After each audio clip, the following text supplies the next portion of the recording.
We are here to learn the power of the Holy Spirit. We are here to find out why Jesus came to earth. What He came to this earth to teach us, to show us how the Holy Spirit moves right within our bodies, right within our souls. We came here to find out how we can find our way to heaven so that we can live everlasting and have everlasting peace right here on this earth. Okay, that's all the preaching I'm going to do at you. You like that, Stephen? Well, I wondered, why do ministers act like that? If you saw somebody on the street corner talking like I just did, you'd call the cops. You'd think they needed to be institutionalized. But ministers talk like that in Sunday service every single Sunday. And Wednesday and Sunday night and Thursday night, all the time. Now, I'm not just picking on our friends, the evangelical fundamentalists, because if you listen to a homily of a Catholic priest, while it may not have the same kind of reflection, it has the same kind of stupid logic. Or listen to an imam. Get on YouTube and watch the English, of course, translations of the Arabic of some imam who's talking about whatever, and the logic just isn't there. It's circular. It always circles back on itself. So it just makes no sense. Why do people talk like this, and yet they don't get arrested and put in institutions? And if you go to a church and try to analyze the logic of that minister, you won't get very far. So that tells us something, that logic is not the answer. How many of you have tried to argue with a religious person? Okay, good. Now hold your hands up. How many of you won the argument in their mind? In their mind. Yeah. See, one hand stayed up. And I want to talk to him because he's a rare, rare bird, obviously. That tells you something, doesn't it? People did not get their religion through logic, and you can't get them out of their religion through logic. They were infected. It's much like getting a virus when you're very young, and you can't get rid of it. We'll talk a little bit about that later. So tonight, what I hope to explore is a good theory. Kurt Lewin, the great social psychologist, said in 1952, there's nothing more practical than a good theory. So tonight we're going to learn a good theory. And a good theory should be testable. You should be able to go out and in some way test it. I'm going to give you a quick test, a way for you to try and use this theory and see if it works. Now, this is not a perfect test, and if you're a clinical psychologist or if you're in a behavioral system, you'll realize, it's probably not going to be the perfect clinical test, but it'll give you a direction. It'll help you see what's going on. And I call it the exorcist test. How many of you have seen the movie, The Exorcist? Oh, good. Lots of you have. All right. So you probably remember this from the movie, right? Well, the exorcist test is this. In that movie, the priests are in the room with this little girl, and she's going through her transition. The demons are coming out, and the priests are doing their thing and trying to hold the demon off. The demon is expressing itself in that, really spooky scene in The Exorcist. Well, the demons are coming out, and they're trying to hold it back, and they're trying to communicate or do whatever they're doing there in The Exorcist, in the movie, The Exorcist. So here's the way the exorcist tests work, because what I've noticed is Christians are a lot like that. Muslims are a lot like that. Even fundamentalist Jews are a lot like that. When you get on let's say an airplane or a bus, or you sit next to somebody you don't know, here's an experiment you can do. And make sure it's somebody you probably don't know, because you don't want to have to follow this up. Don't do it with your best friend. Don't do it with your mom or dad or your brothers and sisters. You'll notice, perhaps, that they're reading the Bible or they're reading a religious tract. I got on a plane about 3 weeks ago. This guy's reading a Jehovah's Witness thing. So, that's a pretty good clue. He's a good guy to talk to, or a bad guy. It depends on how you look at it. So what I did is I said, I noticed some other stuff he had in his lap, and it looked like he'd been on vacation somewhere, or was coming back from vacation. Sure enough, he was coming back from Hawaii. And so I started a conversation. Wow, I've never been to Hawaii. I'd like to go to Hawaii someday. What was it like? And I just talked to him about Hawaii. Now, while you're talking to him, and imagine you're doing this experiment too, because I'm suggesting you can do this. Watch their eye patterns. Watch the tension in their jaw. Watch how their smile goes. Watch how easily their breathing is. Be a good psychologist while you're doing this experiment. Now, the most important thing is to remember you're doing an experiment here. You're trying to keep your own opinions and ideas out of it. So I'm doing the interview about Hawaii, and I'm watching his smile is very relaxed. He's breathing easily. No tension here. He's giving me good eye contact. Next thing I do is I say, "Oh, I notice you're reading something. I can't quite read what that is. Is that your religion, your church?" "Yeah." "Well, tell me about that." Just like that, you're going to see the God virus come out. You will watch, and you'll see smile change.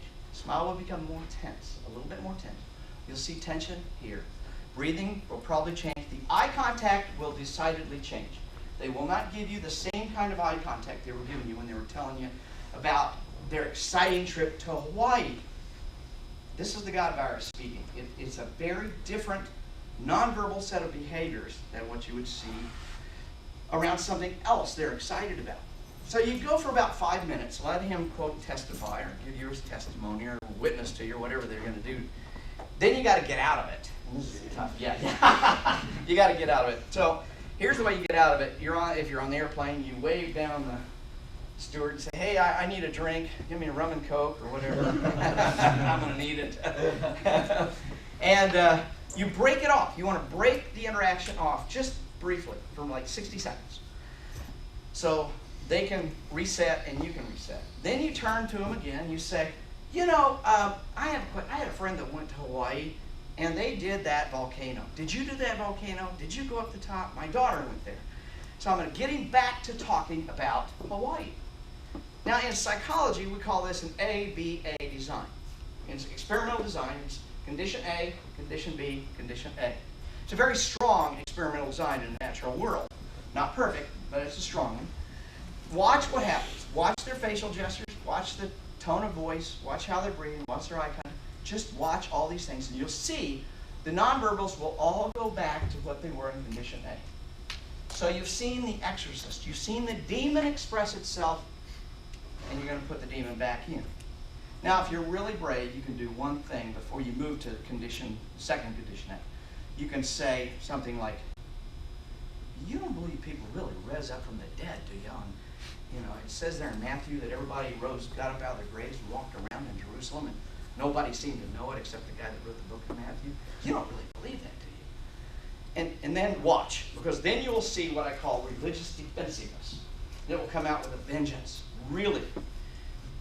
So you got to be careful on this one, because it's harder to put that genie back in the bottle once you really question the God virus. But the God virus is actually designed to protect and defend itself inside of the brain of the person that it inhabits. Let's understand more about how this works. How many of you have read Daniel Dennett or Richard Dawkins? Okay? Breaking the Spell. Okay? Well, both Dawkins and Dennett talk about Toxoplasma gondii and other parasites. Toxoplasma gondii is a little parasite that infects the brains of rats. And when it gets inside the brain of a rat, it turns off one tiny little thing, and that is fear of cats. Nothing else, but just the fear of cats. It's still afraid of owls. Rats and mice that are infected with it are still afraid of raccoons or any other predator, but they lose their fear of cats. And then they go out and they say, "Where can I find a cat to kiss?" And wonder what's going on there. Why would a parasite intentionally put its host into mortal danger? Well, the reason for that is that's the way the parasite lives. It really does. It wants the rat to die. Because the only place this parasite can survive is in the gut of a cat. That's the only place it can survive. Once the cat digests the rat or the mouse, and it comes out in feces, then the next rat comes along, steps in the feces of the cat, licks it off, and gets the parasite, and the whole process starts all over again. That's a pretty common thing. In fact, there's lots of parasites that take over the mental functions of different animals. There's viruses that do the same thing. We have a very common one we know about. It's called rabies. If you get rabies, you get taken over by that virus. And you do some pretty wild and strange things. Now, most of you in here would say, well, that's rabies. I've never had rabies, so I have never been taken over by another organism. But I'm going to challenge that. I'm going to suggest that probably every one of you in this room have been taken over by another organism at one time, and you didn't even know it. Now, isn't that interesting? What if I said, and what if I could prove it to you, that you have actually been controlled by another organism at some time in your life, and you did not know it? Would you be surprised? You probably would be. Well, how many of you had a cold this year? Or the last year? Right now. Don't sneeze on me. What are the symptoms of a cold? Sneezing, right? Why do you sneeze when you have a cold? Because the virus gets in the membranes and intentionally irritates the nerve endings in your nose to make you sneeze. The purpose of which is to get from my nose to your nose, or from your nose to my nose. You were taken over. Your behavior was taken over by another organism. You could not stop sneezing, could you? It's almost impossible to stop sneezing. Unless, of course, you take some medicine or something that suppresses the sneeze response. But that organism is there to force you to sneeze so it gets propagated to the next person and the next person and the next person. That's how flu viruses get out. That's how cold viruses get out. So we can see that all of us have been taken over by other organisms at some time in our life. We're seeing cholera right now. Cholera in Haiti, 1,000 people have died. But the cholera takes over the behavior, the intestinal tract of the person, and intentionally gives them diarrhea so that the cholera parasite can get back out into the environment, and then people will ingest it in some way, through the water, through the food, some other way.